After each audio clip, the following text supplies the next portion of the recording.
નમસ્કાર દર્શક મિત્રો, ટીવી18 ન્યૂઝમાં આપનું સ્વાગત છે। આજરોજ અડાજણ પોલીસ સ્ટેશન વિસ્તારમાં આવેલ વિવિધ શાળાઓના વાહન ચાલકો અને તેના કેપ્ટનોની મીટિંગ રાખવામાં આવેલી, જેમાં કુલ 61 જેટલા ડ્રાઈવરો આવેલા હતા। એ મીટિંગનો મુખ્ય ઉદ્દેશ એ હતો કે હાલમાં વિવિધ અફવાઓના કારણે બાળકોના વાલીઓ ને વિવિધ ગેરસમજ ઉદ્ભવે છે, જે ગેરસમજ ભવિષ્યમાં ના ઉદ્ભવે અને બાળકોના વાલીને તેમજ શાળાના શિક્ષકોને જ્યારે ડ્રાઈવરની અવેજીમાં અન્ય ડ્રાઈવર મૂકવામાં આવે ત્યારે જાણ કરવામાં આવે તથા દરેક ડ્રાઈવરની વિગત અને તમામ માહિતી પોલીસ સ્ટેશન ખાતે જમા કરવામાં આવે એ બાબતે મીટિંગનું આયોજન કરવામાં આવેલું હતું। સર, કેટલી શાળાઓના ડ્રાઈવરો આવેલા હતા અને શું શું વિગતો સમજાવવામાં આવી હતી?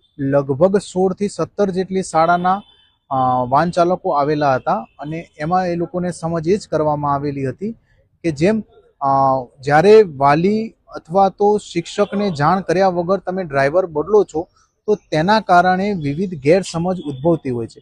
આ ગેરસમજ ના ઉદ્ભવે તે માટે જ્યારે પણ વાહનના ડ્રાઈવરને બદલવામાં આવે ત્યારે તેના વાલીને તેમજ સ્કૂલના શિક્ષકોને એની જાણ કરવામાં આવે।